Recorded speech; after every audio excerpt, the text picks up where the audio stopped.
Footloose, we can dismiss this as a light comedy musical. Some rhythm, good cast led by John Lithgow, Kevin Bacon, Chris Penn, and a few others. By the way, Kevin Bacon is also famous for the coefficient that allegedly we have termina că te aud 6 degrees of separation. He's seeing a plane and he's worried that that's a giant eagle come to take him and him. So 6 degrees of we're all interconnected, and if you take 6 links in the chain, you find that you have, through this, you have a connection with anybody on the planet.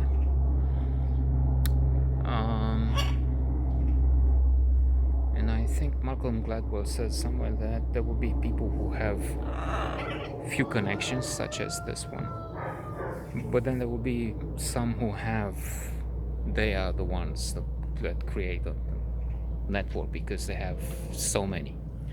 And Kevin Bacon was one such individual thought to be a representative because he has been in so many movies, but it's Rod Steiger who has a Termina,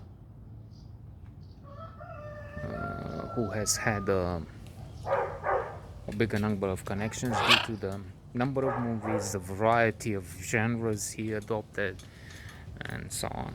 So this is a movie about youth, about if we look at the bright side, if we apply the rule, be a merit finder, not a fault finder, which I guess I tend to be now, latter, because there's a fucking dog barking all day long, every day. Well, they take some breaks, but it's still nerve-wracking. Neuron destroyer. And he's the only one in a neighborhood that otherwise is silent and pretentious. They think they're special, select, but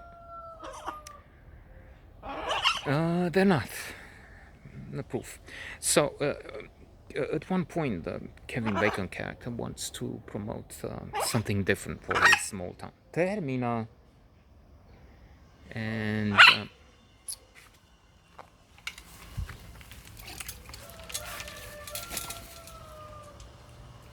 termină. Latră destul idiotul ăla.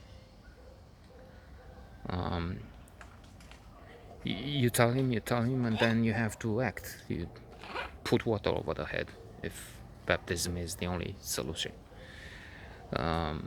We don't want to be as annoying as others. We have to react. So, yeah, that's. But he meets all sorts of opposition because this is a conservative place, at least the adults are. And John Lithgow is a pastor, a preacher who thinks if you believe in the Bible, then you don't go for this type of thing. So dancing is not allowed. Dancing, which brings about drinking and debauchery and other things. However, the young man with initiative, what is idiot? With industry, with courage, with creativity and elan,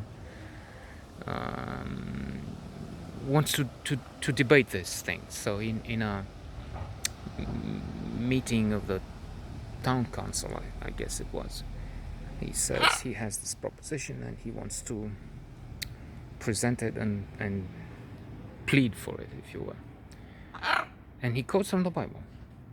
And in the Bible, apparently, it says that David, when the news was brought to him, danced. And dances in other places, they danced.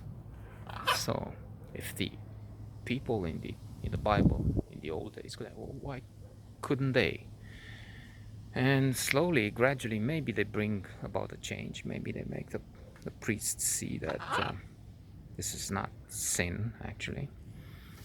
And by the way, there's a rising academic star,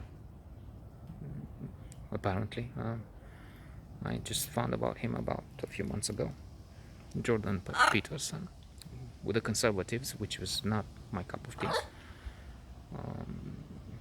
His lectures are available online freely. Psychological interpretations of the biblical stories. And he makes a strong point. I thought for a long time.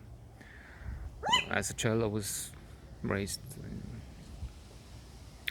as a Christian, but then I came to think this is nonsense.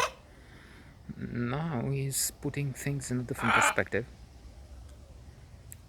And anyway, he talks about many things, such as sin comes from the ancient Greek word, maybe still same today in modern Greek, but it meant missing the target. Missing because you're not trying, missing because you're pointing in the wrong direction.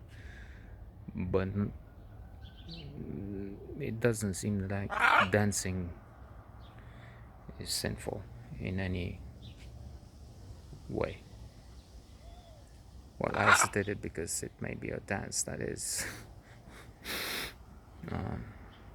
the lurid dance at the go-go bars and so on. About that, I don't know, and I'm not the one to talk about it.